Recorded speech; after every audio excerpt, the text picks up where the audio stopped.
Hi, I'm Jake. This is Sarah. We're here to give you the awards overview. Alright, so the awards are FTC. FTC celebrates the excitement of. Wait.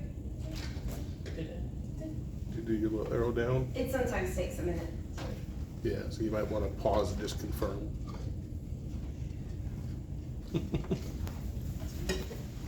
I also found that sometimes clicking to the next slide and then clicking back make it happy. There you go. There you go. So, FTC celebrates the excitement of competition both on and off the field. Judges are trained volunteers that meet with the teams. As a group, judges determine the teams that receive awards at events. There are many sources of information considered for giving awards. These include the engineering portfolio, structured interviews, pit interviews, and robot performance. With interviews are an oral presentation to a small panel of judges, followed by a Q&A session. One adult silent observer is welcome. Make sure to be quiet if you are. No video or audio recordings during structured interviews. Pit interviews are when judges come to your pit to ask additional questions. There are many awards. These include the MCI awards, also known as technical awards, team attributes awards, which are also known as non-technical awards, the Inspire Award, Sync Award, the Robot Competition Awards, Diesel's Awards, and the Compass Award. The Inspire Award. Wow, you're awesome. Great inspiration for other teams. The judges require a strong contender for at least one award in each of the following judge award categories: machine, creativity, and innovation, team attributes, think award, be positive and inclusive, and show that every team member contributed. You must be able to describe, demonstrate, document, or display your experience and knowledge to the judges. Share your journey. For the Sync Award, it's all about the engineering portfolio. The judges are required to know your use of the engineering design process, your lessons learned, and how you implemented those lessons learned, the trade-off analysis / cost-benefit analysis that you did throughout the season, mathematical analysis, like equations for calculating ball velocity. What is encouraged is that your EP is well organized and has extra information such as things as mentors, development, recruiting, and identified goals and progress. Flex your innovative or creative design solution of a specific component of your robot. The judges require an explanation of how you arrived at your engineering design solution. You must explain your robot or mechanism that is creative. Demonstrate how your innovative element is stable, robust, and consistently meets game objectives. It is encouraged that you explain how you minimize and or maintain the risk of your design. For the Control Award, explain how your robot is locked in and makes use of sensors and software to consistently solve game challenges. What the judges require is that your hardware and or software control components must be integrated, and which challenges each component or system is intended to solve. How does each component or system work? And for the Control Award, you must use external feedback and control. What is encouraged is that you show consistency and reliability for demonstrated effectiveness of process implementation, and the use of engineering design process includes lessons learned. Show your math.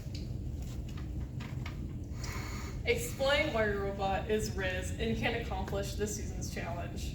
The judges require that the ability to describe. It didn't show. Dang it. There it goes. Okay. So explain why your robot is Riz and can accomplish this season's challenge. The judges require the ability to describe or demonstrate that your entire robot, not just the component, is elegant, efficient, and maintainable. It is encouraged that your robot is unique and that you put thought into the design, form, and structure and function. Your design is effective and consistent with your team's game, plan, and or strategy. For the Connect Award, how you connect with the professional STEM community? What the judges require is goals for the development of team member skills and how to reach these goals. What is encouraged is examples of connections with professionals in the STEM community and how you actively engage with the engineering community. The Reach Award. How have you inspired STEM in the community? The judges require the ability to describe your outreach objectives and that you be able to describe your success in the recruitment of new teams or coaches or mentors and or volunteers not otherwise active in FIRST. It is encouraged that you be an ambassador for FIRST programs in a way that makes FIRST loud. Have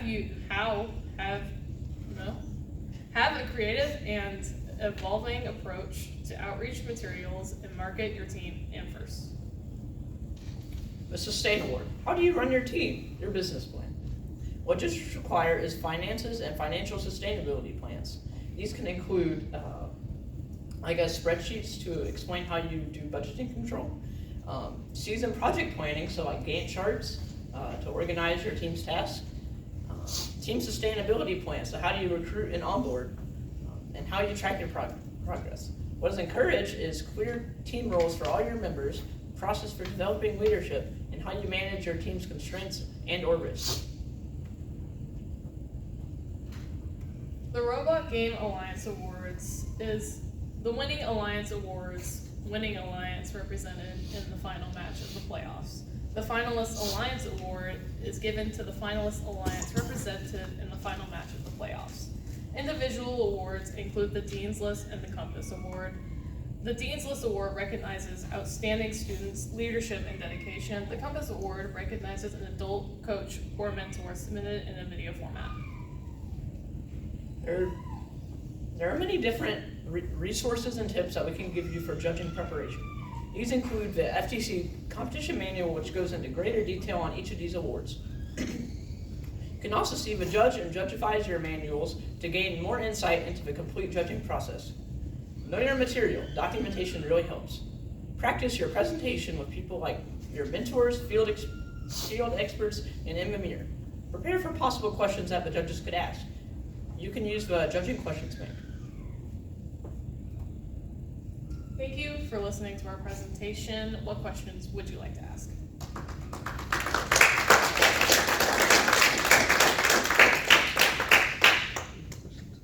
I'll ask one. What do you guys have up here on the table? I see some stuff, notes sitting on this table. Up here is our old engineering portfolio, if you'll hold that up. So we have our engineering portfolio. This includes 15 pages of documentation, which is very crucial for awards. We have our banana notebook, which has everything, including our engineering portfolio and extra things that we have documented for when judges decide to go around and ask questions in the pit.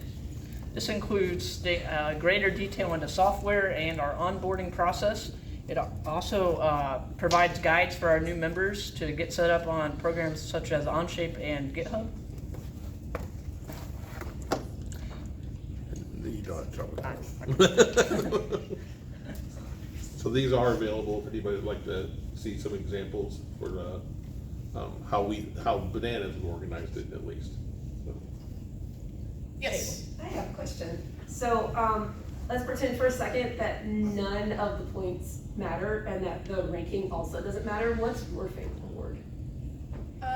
The award that we usually go for is the Inspire Award if we can. If not, which one do we usually go for? Honestly, I kind of say that we just kind of take it as we go in a way. I guess if I had to pick one, it might be the Robot Winning Alliance one. Yeah, fair. Or how about this? Do you remember one of your award dreams for this year? For last year or this year? This year. This year. I know, it's been a month since we talked about this.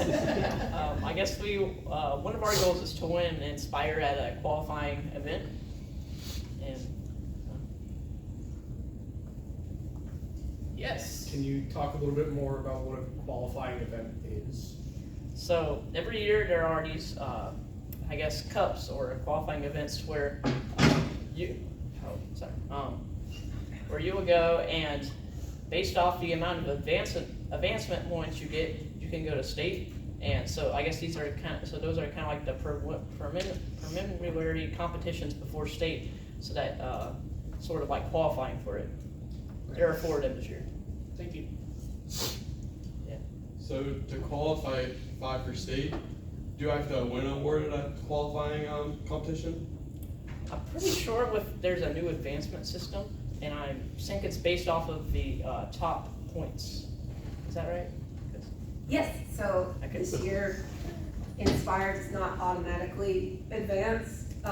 It is points-based, so they're trying to make a more well-rounded system. So you want your robot to do well at the event, and you also want to win an award so that you can advance to state. That's for qualifiers and for state when talking about going to the first championship. Thank you for qualifying, Caitlin. Would you have to travel to state, like, to stay overnight, or is it gonna be more So- local? Probably not. So most of FTC teams in Alabama are based in the North Alabama area. So it depends on your team, but for most teams, they will not, because for this year it is at New Century Technology High School, this state. So, but if you're not from North Alabama, you might have to travel to be able to go. I was gonna ask a qualifying, another question for Kayla since she's here. Yes. When it does come to qualifying for state this year, because of the new advancement rules, will you basically look at the, everybody's gonna have some number of points based on the Yes. new point system? And I assume you're just gonna pick a number, the top 5 point getters will advance or something like that? So it's great because they have, enumerized everything this year. I actually don't have to do a whole lot at all. The system will print it out for me immediately. It will take the top numbers, and the ones that have already advanced, say from qualifier 1, and we're talking about qualifier 2, it will automatically remove them from the list so that they've made it as easy as possible for me this year. Another Yes. kind of paper question is, will there be a point threshold to advance, or will it be top X teams based on? It is going to be the top X teams, yes. So is there an advantage of participating in multiple qualifiers or to get more points or? So the points do not carry over between qualifiers. So when you go to qualifier 1, you get 30 points, let's say. You go to qualifier 3, you start back at 0. It is for that event. So it does not necessarily benefit you any more than it did in previous years where you do get more chances to advance because you're at another event participating. But there's no additional difference point-wise. But you get lots of practice on the field with other robots. Yes, yes, which is always a great thing. Henry? So, do we know the specific number of teams that are allowed to advance? So right now we're looking at 24 for state. So divided over the 4, you're looking at 5 or 6 from each one. The system will divide that out for me. And what is the total number of teams in the state? 24. Currently, we're looking at 34 teams right now. With several more we're anticipating from like the Birmingham area here soon. So we're growing very nice and exponentially. Yes. What's the difference between a ranking point and an advancement point? That's great. So ranking points actually decide if there are ties. Ranking points will make a difference there. And it, if you want to read in the competition manual about how that's broken down, I would suggest doing so. Yeah, and I can clarify maybe a little more. So your ranking Yeah. points are used only during the qualification rounds to set what the order is, like team 1, team 2 for qualification. Once you're done with qualification, you move into the finals, ranking points no longer count. That is a very good point. So, That is, so yeah. one example would be, how you had the motif, are they calling them motifs or what are they called? Okay, that just seemed like that sounded like the pixel thing from 2 years Yeah. ago, I'm not sure, but then, so the whole motifs thing give you the extra 2 points per ball, okay? You might decide when you get into the finals, I don't care about motifs, and that won't necessarily affect you as much because you can just keep churning balls through the system. But up front, you care about the motifs, because that's gonna be that extra ranking point. It's not just do I win or lose, but it's also, did I get a certain number of ranking points that's in the manual? I think it's 18 maybe. And did I get, come off the line? So it's very important this year for a lot of the newer teams, especially the starter bots, look at their code that they're giving you up front. Just moving off that line gives you a ranking point. If you do nothing else in the entire competition, you get 1 ranking point just by coming off the line. So that's important in the qualification of how you rank at the end. And then, like I said, but once you get into the finals, then ranking points are they don't count for ranking. They do count for additional scores, but they don't count for ranking. So just it might change your strategy, which y'all will talk about this afternoon on that strategy of rank, not rank, in order, whatever it may be, before and after qualifiers. So, question, if you win an award at one of the qualifiers, are you able to win a single award at state? Yes. Except? I think is it. I guess some of the awards are not given out at qualifiers of a Dean's List semifinalist, I think, and the Compass Award are not given out. But yes, now if you win Inspire at, like, let's say the first cup, you can't win it at Cup 2, 3, or 4, but you can win it at state. Thank you. Just, I'd be curious, can you give some of the newer teams maybe some or 1 or 2 of the questions that you think you've always heard repeated in your judges session? I guess one of the big things is like, what part of the robot are you most proud of is a big one. They also like to ask questions about like how you manage team problems sometimes. I guess how you came to your design, and I guess what kind of cost-benefit analysis did you do during the season? They also tend to ask how you deal with decisions, like do you vote, do you argue, what do you do when that happens? Or both. Yeah. Yeah, I had one team say we do rock, paper, scissors. That's how they make their decisions. And I'm thinking, whoa. If it works, it works. Another question I hear a lot is, what is gracious professionalism mean to you? Yeah. Very good. What is GPU?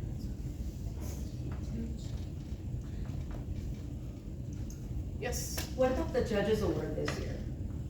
So, Judges' Choice Award. That's not just me. So the Judges' Choice Award is, I guess, given out to the team that the judges feel, I guess, kind of gives like a good shot at all the award categories, but doesn't like necessarily fit into one single award category. And so, Inspire 1 is worth, I think, 60 qualifying points, and the rest of the awards are worth 45, or is it? Like 12 or I think it was 15. 30. Yeah. It's 30 for Inspire, 12 for other Yeah. awards. I know 3rd place Inspire is 15, I don't know what's. Yeah, I want to say, actually, I thought it was 60, 30, 20, 15. Well, you know what? There's a wonderful guide Yeah. that you can Yeah. use to find this out. They're all in It's the, all in the game. they're in, what's that book again they're in? Yeah, what's that thing called? There's a QR code up there if anybody wants to. Let's see here. I actually have it pulled up right here. So I'm gonna try and find it. Is it section 10, 9 or 10? And we talked about it a little bit in the kickoff. I see a lot of new faces in here from this one, or in the first meeting. But the judging manual and advisor manuals, which you can find on the Alabama homepage. Those are great guides to go in. They're gonna tell you, let me ask this, who knows what a rubric is? All right, so a rubric usually tells you what the teacher wants to know or what you want to learn for the year, right? So if you follow the rubric, you're usually pretty good at figuring out, hey, I know what the teacher wants, maybe I can get an A in the class.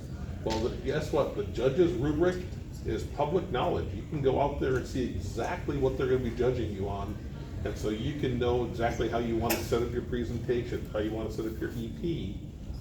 Use that rubric. That's what they're going to use to score you on. So it makes sense that that's what you would, if you're going to go take a test, you'd study the teacher's rubric to see what they want you to test on, right? So that's the cheat code for the presentation, is the judge's rubric. So, To yeah. clarify, Inspire Award first place is 60 points. Inspire Award second place is 30 points. You have 15 points for Inspire Award third place, and then every first place award for every other award is 12 points, with the second and third for each of those being 6 and 3 points. The understanding is that depending on the size of the event, is how many of the different levels. We may not have third place awards for the other awards, but we will always have first place for all of those, and it is my goal to have the judges award at every event as well. I That say is an option. the, This is in section 4. You're specifically looking at 4.1, the advancement points calculation. I That do- also has for like the playoff advancement as well. I do think, I might be wrong, but I do think when I was looking through it, I saw that the judges award is a different amount of points than the, It is the same. okay.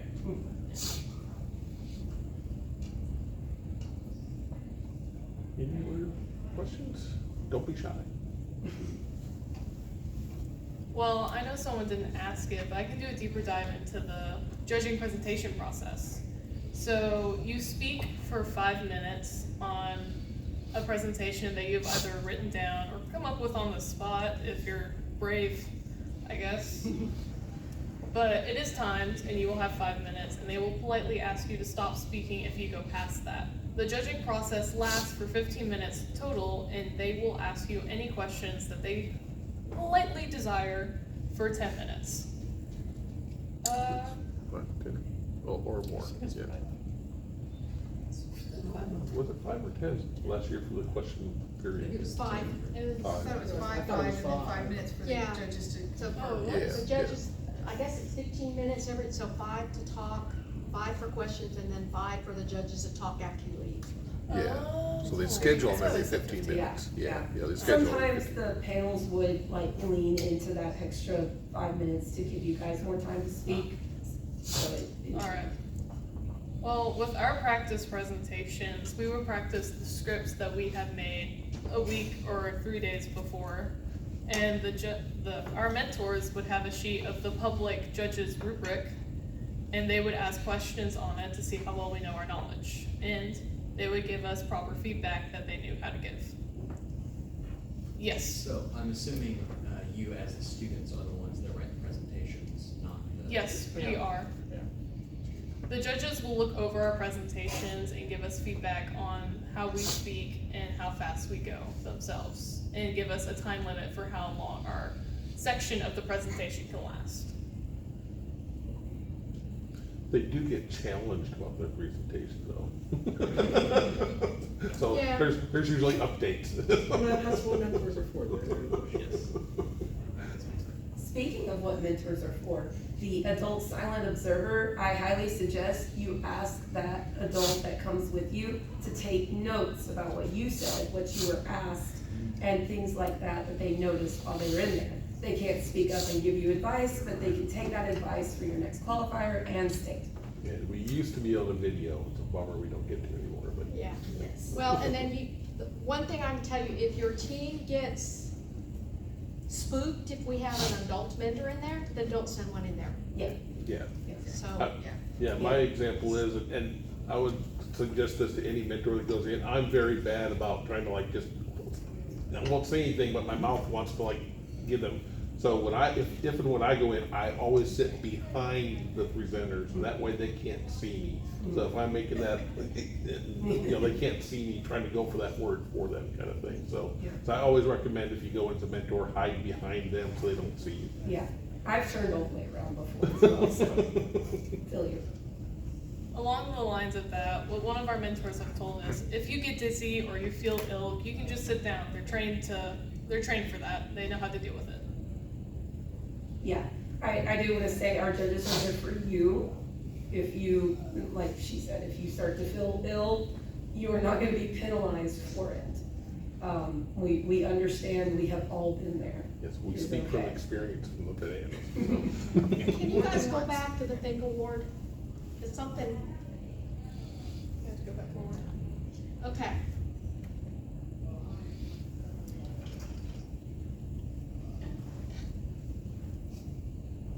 Yeah, so what you have up there, one of the things it says is to do trade-off analysis and cost analysis and/or mathematical analysis, so you don't have to have both. Yeah, I think. It's an and/or. Yeah. Yeah, that's for all of them, actually. And it needs to have just like one of those to be Yeah, considered. and go, that's where we say definitely go check the manual, because there are some of these that say They've changed one it. of the following, and then some that say all of the Encouraged. following. and- Required or encouraged. Yes. Yeah, but they can also, if you go in there, not this one specifically, but you can have some of them where it might have 3 things in the required, but it might say required one of the 3. But Yeah, there's 'cause- other ones where it says requires all of the 3, so Right. you gotta look at the manual and make Yeah, sure you because read what it that. says for that one, it says you must do at least one of these. Yeah. I would do all of them. Yes, Yeah. all of them. Yeah. Please include math as a pre-prior judge. Yes. Please Yes. show the math, don't even, not just talk about it, show it. Yes. Show the math. Yeah, As long as it's in the any kind of portfolio. calculations at any Yeah, time. as long as it's in the portfolio. And judges will look for it. We have had experience where a judge will dive for it in order to check that. If you have 2 teams going against each other and they're tied, if we can find math in your portfolio, that's the one that's gonna get it. And the Brown Coats can speak to this, because they've been around forever. Yes, we have. So, EP, right, how many pages can go in your EP? 15, And then your team book, how many pages can go in your team book? as many as you want. Yeah, there's no limit for this. Now, this used to be the same thing, the Brown Coats would come in with like an encyclopedia about this big. Oh my gosh. right? We still have it. We still have And it. they still have their encyclopedia for all the other stuff. We're working on it, right? Ours is only an inch thick. But yeah, the team will have, this has everything your team does. How did you do work through the season? All your pictures of, hey, look at all the stuff we tested and did and practiced and tried and everything. Put that, so when the judge comes to your booth, they've already read this, right? But now that you can go in and say, oh, well, let us show you all the demonstration and prototyping we did. You might have like 10 pages of prototypes and pictures of things you did that you couldn't fit in here, right? Or like they said, what else did you say was in this that we had? Or we had like team onboarding processes. Right. Yeah. So you really would want those 2 books, right? This is the taste and this is the meal. So Well, that makes yeah, sense. and basically what they do is the judges will look at that portfolio and then come up with a set of questions, and you may have the answer in your big book. Couldn't fit it in the portfolio. Now that we have 2 pages of control award, they took those 2 pages away from us. Yeah, 2 extra Um, pages. So you can't do everything in the portfolio. Yeah. My suggestion is when you do that book, separate it so you have tabs so that your kids know if it's about this subsystem, I can go straight to that. Yeah. If it's about software. And I would tell you also on a non-technical side, like this is your time to take your creative people and run with it. Listen, we have seen leather hand-bound books before, like crazy stuff. You can 3D print your covers. I mean, you can do whatever you want. Like, have fun with that. I mean, there's guidelines, of course, for the portfolio, but there's no guidelines for that other book. Yeah, I haven't seen anybody do it, but, well, maybe I did at one competition out of state, but I think I've seen people that had the electronic version, right? So they can just go, oh, you want to see about this? Boop, they can hit the index on their thing, they'll flip to that page, and then on the big screen, they can show them their book. So, I don't think there's a rule that says it has to be in paper. A lot of people prefer to flip through paper, right? But, you can make it. They electronic. actually clarified that as long as you can display, be sure to look for that award, or for that word in the award descriptions. If it says display, that just means that it's at your pit in some way. And we love CAD, but we also really like drawings. It's all good. Any way to demonstrate it. I also want to make a note, which I think is important. Last year, they actually changed one of the awards. They changed it in the middle of the season in a team update. Do not just assume that the awards are going to be eternal, exactly what they're asking for right now. Be sure to pay attention to the team updates, because if they change something, it could change how you do your presentation. Along the lines of that, it's also important to have a specific member that's required to check the team updates at least once every day. So you're not missing anything that could be or possibly will be important. Yeah, they come out on Thursdays, the team updates come out on Thursday morning early, because it dings me when it comes out on the phone. And another thing I'd like to say to some of the newer teams, don't get hung up sometimes on the wow robot or the wow this. The vast majority of what the judges are looking for is how did you do it? Yeah. Not what did you do, but how did you do it? How did you come up with your robot? Even if your robot can only drive straight and drop a ball on the floor, how did you come up with that idea? How did you work into that process? So that's more important than the what. The what is definitely important too, but how you came up with that idea, or how you thought about going out, or how you did outreach. Focus on the how, and that's what you document a lot, is your how. The what is nice and the what is good, but the how is the most important part, because that can set you apart even if you don't have the strongest robot or the other things. That how you did your processes, how you did things is really, really important. Do we have any questions on anything that we just spoke about? That's too far.